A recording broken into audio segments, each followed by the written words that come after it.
नमस्कार विद्यार्थियों। आज के अपने इस अंक में मैं आपके लिए लेकर आया हूँ 21/2/2024 को आयोजित मध्य प्रदेश बोर्ड की कक्षा 12वीं की वार्षिक परीक्षा के रसायन शास्त्र विषय के प्रश्न पत्र का संपूर्ण हल। तो चलिए जल्दी से देर न करते हुए देख लेते हैं रसायन शास्त्र विषय के इस वर्ष के प्रश्न पत्र का संपूर्ण हल। तो देखिए विद्यार्थियों, इस श्रृंखला में पहला प्रश्न था सही विकल्प चुनकर लिखिए। अब सही विकल्प चुनकर लिखिए में पहला प्रश्न यहां पर दिया गया है, एल्डिहाइड में अल्फा हाइड्रोजन की प्रकृति होती है। तो अल्फा हाइड्रोजन की प्रकृति कैसे होती है? अम्लीय होती है। दूसरा प्रश्न था 5 ग्राम NaOH 250 मिलीलीटर विलयन में घुला है, विलयन की मोलरता होगी। तो यहां पर विलयन की मोलरता कितनी होगी? 0.5 m। पहला वाला उत्तर सही है। फिर अगला प्रश्न था सेल स्थिरांक की इकाई है। तो सेल स्थिरांक की इकाई क्या होती है? Centimetre inverse. अब यहां पर अगला प्रश्न है संकुल CONH3 ClSO4 एवं CONH3 SO4 Cl निम्नलिखित में से प्रदर्शित करते हैं। तो हम यहाँ देख रहे हैं एक में आयन है SO4 और दूसरे में Cl। तो यहाँ पर होगा आयनन समवयवता। अगला प्रश्न है एक प्रथम कोटि अभिक्रिया 16 मिनट में 75% पूर्ण होती है, तो 50% पूर्ण होने में लगा समय होगा। तो इसको 50% पूर्ण होने में मात्र 8 मिनट का समय लगेगा। तो यहां पर सही उत्तर होगा ए, 8 मिनट। अगला प्रश्न है यहां पर निम्नलिखित एंजाइम माल्टोज को ग्लूकोज में परिवर्तित कर देता है। तो माल्टोज को ग्लूकोज में परिवर्तित करने वाला एंजाइम कौन सा है? माल्टेस। चलिए साथ में अंग्रेजी माध्यम के विद्यार्थियों के लिए भी बात करते चलेंगे। तो पहला प्रश्न था choose and right correct option. इसमें फर्स्ट क्वेश्चन क्या दिया है? The nature of alpha hydrogen in aldehyde is. Correct answer क्या होगा? ए, एसिडिक। सेकंड है 5 ग्राम NaOH is dissolved in 250 ml solution. The molarity of solution will be. Then तो सही answer क्या होगा इसका? A, 0.5 m। थर्ड क्वेश्चन था यहां पर the unit of cell constant is. तो इसका सही आंसर क्या होगा? Centimetre inverse. नेक्स्ट यहां पर है isomerism exhibited by the complex compound CONH3 ClSO4 and CONH3 SO4Cl is। तो करेक्ट आंसर क्या होगा इसका? D, ionization isomerism. Next question था first order reaction completes 75% in 16 minutes. How much time will it take to complete 50%? तो correct answer इसका क्या होगा? 8 minute. 8 minutes इसका करेक्ट आंसर होगा। और नेक्स्ट ऑप्शन यहां दिया था, नेक्स्ट क्वेश्चन था the following enzyme decompose maltose into glucose. तो यहां पर कौन सा एंजाइम होगा? माल्टेस एंजाइम होगा।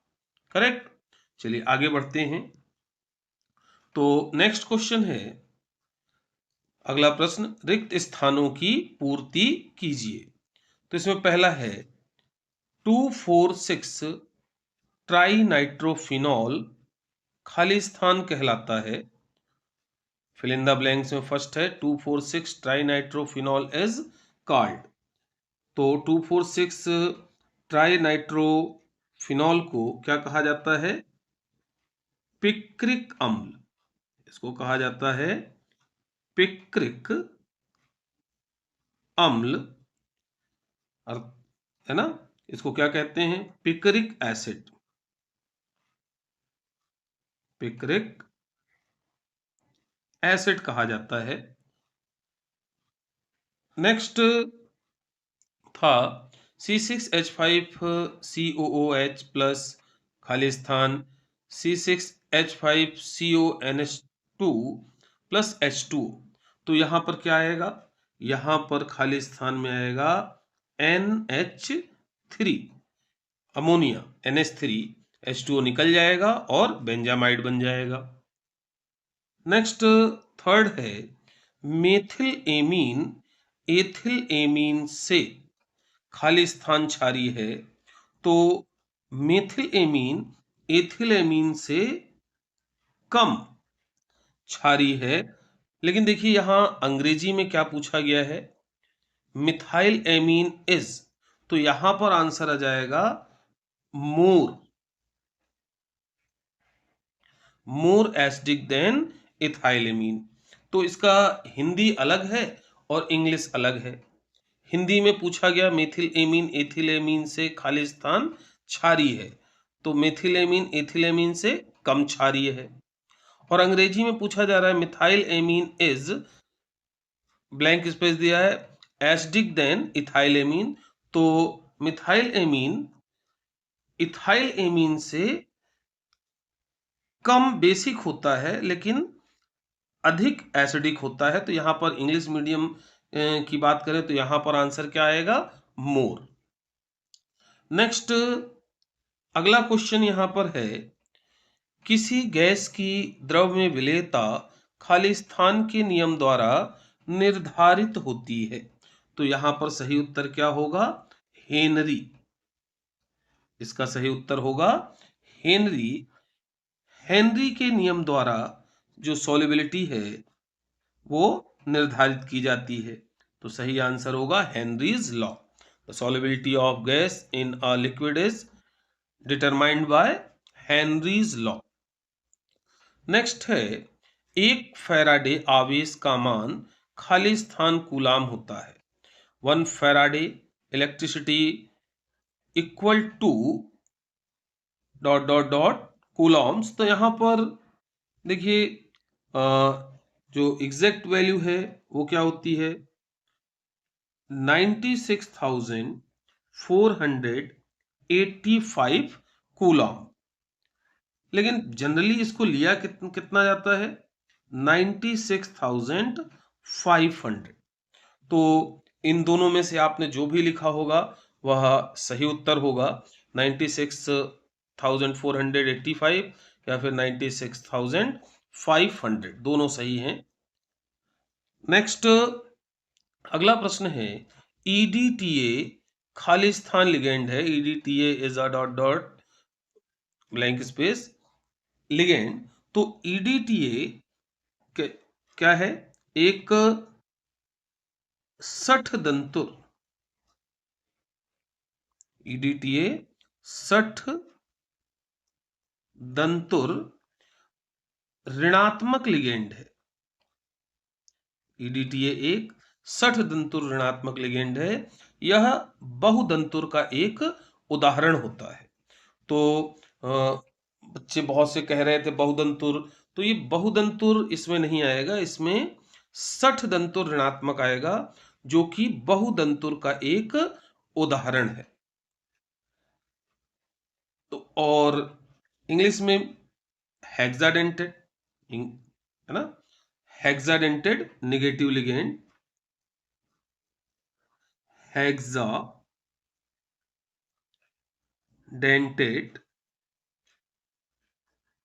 निगेटिव,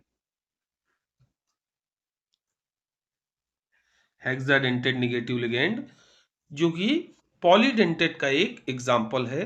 तो यहां पर पॉलीडेंटेड आंसर नहीं आएगा, यहां हेक्साडेंटेड निगेटिव लिगेंड ही आंसर होगा। तो आगे बढ़ते हैं। अगला प्रश्न था सत्य असत्य लिखिए, राइट ट्रू फॉल्स। पहला था इसमें स्टीफेन अभिक्रिया द्वारा कीटोन बनाए जाते हैं, तो नहीं, ये क्या होगा, असत्य होगा, है ना, ये फॉल्स स्टेटमेंट है। Ketones as prepared by Stephen's reaction, क्योंकि स्टीफेंस रिएक्शन से एल्डिहाइड बनाए जाते हैं, ये एल्डिहाइड सिंथेसिस है, एल्डिहाइड बनाने की विधि है। अगला है अभिक्रिया दर की इकाई mole litre inverse second inverse है। The unit of rate of reaction is mole litre inverse second inverse. तो ये क्या है, सत्य है, यह ट्रू है, ये ट्रू है, करेक्ट, बिल्कुल यही इकाई है। अगला प्रश्न है लैंथेनाइड एक्टिनाइड की तुलना में अधिक क्रियाशील होते हैं, ये फॉल्स है, असत्य है भाई, क्योंकि उबलते पानी में भी एक्टिनाइड क्रिया करने लगते हैं, है ना, तो एक्टिनाइडों की क्रियाशीलता अधिक होती है। तो lanthanide is more reactive than actinides, ये गलत स्टेटमेंट है, ये सत्य है, फॉल्स है। अगला प्रश्न है फिनॉल को कार्बोलिक अम्ल भी कहा जाता है, तो हाँ बिल्कुल कहा जाता है, तो ये क्या है, सत्य है, ट्रू है। अगला प्रश्न है हॉफमैन ब्रोमेमाइड अभिक्रिया द्वारा प्राथमिक एमीन बनाए जाते हैं, बिल्कुल बनाए जाते हैं, हॉफमैन ब्रोमेमाइड अभिक्रिया द्वारा प्राथमिक एमीन बनाए जाते हैं, ये स्टेटमेंट भी बिल्कुल सत्य है, यह भी ट्रू है। और इसमें अंतिम दिया था कीरेटिन एक गोलाकार प्रोटीन है, कीरेटिन इज अ ग्लोब्यूलर प्रोटीन, तो ये क्या है, असत्य है, क्योंकि ये रेशेदार प्रोटीन होती है, फाइब्रस प्रोटीन होती है, तो इसलिए ये क्या होगा, फॉल्स होगा। तो ये रहे हमारे सत्य असत्य। अब आगे बढ़ते हैं। आगे थी सही जोड़ी, सही जोड़ी बनाइए, चौथा प्रश्न था। तो यहां पर तो देखिए हिंसबर्ग अभिकर्मक, हिंसबर्ग अभिकर्मक क्या होता है, C6H5SO2Cl। विटामिन B12 का संबंध किससे है, कोबाल्ट धातु से है। अभी अभी एक और प्रश्न देखा हमने, तो प्रोटीन कौन है, कीरेटिन रेशेदार प्रोटीन है। विटामिन डी का संबंध रिकेट्स से है, और डाई एजोनियम लवण C6H5N2Cl है। तो सही जोड़ी बहुत ही आसान आई हुई थी। देखिए मेज the pair, Hinsberg reagent C6H5SO2Cl, vitamin B12 का रिलेशन कोबाल्ट से, प्रोटीन कौन है, कैरेटीन, विटामिन डी रिलेटेड है रिकेट्स से, और डाईएजोनियम सॉल्ट है C6H5N2Cl। तो ये है मेज द पेयर्स। आगे बढ़ते हैं। अगला प्रश्न था एक शब्द वाक्य में उत्तर दीजिए, एक शब्द वाक्य में उत्तर दीजिए। तो देखिए पहला प्रश्न है इसमें एफ ब्लॉक के तत्वों का सामान्य इलेक्ट्रॉनिक विन्यास लिखिए, right the general electronic configuration of F block elements. तो एफ ब्लॉक एलिमेंट्स का जनरल इलेक्ट्रॉनिक कॉन्फ़िगरेशन क्या होता है, N-2 F 1 to 14 N-1 D 0 to 1 NS2। इनके लास्ट के 3 सेल्स इनकम्प्लीट होते हैं। नेक्स्ट था उपसहसंयोजक यौगिकों का सिद्धांत किसने प्रतिपादित किया? तो उपसहसंयोजी यौगिकों का सिद्धांत किसने प्रतिपादित किया था? बर्नर ने प्रतिपादित किया था। तो इसका सही उत्तर क्या आ जाएगा? बर्नर। सबसे पहले उपसहसंयोजक यौगिकों का सिद्धांत देने वाले थे बर्नर। नेक्स्ट है फार्मेलिन की परिभाषा लिखिए। तो क्या हो जाएगा? फॉर्मेल्डिहाइड का 40% जलीय विलयन फार्मेलिन कहलाता है। फॉर्मेल्डिहाइड का 40% जलीय विलयन फार्मालिन कहलाता है। 40% aqueous solution of formaldehyde is called formalin. 40% aqueous solution of formaldehyde is called formalin. अगला प्रश्न, मोललता की परिभाषा लिखिए। तो मोललता की परिभाषा क्या है? प्रति किलोग्राम विलायक में उपस्थित विलेय के मोलों की संख्या को मोललता कहते हैं। प्रति किलोग्राम विलायक में उपस्थित विलेय के मोलों की संख्या को मोललता कहते हैं, मोल पर केजी। और इसमें अगला प्रश्न क्या था? तुल्यांकी चालकता की इकाई लिखिए। तो तुल्यांकी चालकता की इकाई क्या है? तुल्यांकी चालकता की इकाई होती है ओम इनवर्स सेंटीमीटर स्क्वायर तुल्यांक inverse. Ohm inverse centimetre square तुल्यांक इनवर्स। ठीक है, तो इसकी इकाई हो गई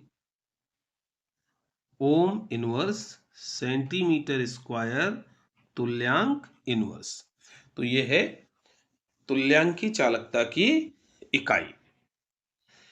और इस तरह से इस बार हमारे वस्तुनिष्ठ प्रश्न रसायन शास्त्र विषय के प्रश्न पत्र में अत्यंत ही सरल पूछे गए थे। उम्मीद है सभी के उत्तर सही होंगे। इसके 2 अंक, 3 अंक और 4 अंक के जो प्रश्न हैं इनके उत्तर भी हम देखेंगे, लेकिन अपने अगले अंक में। आज के इस अंक के लिए बस इतना ही। फिर मिलेंगे। नमस्कार।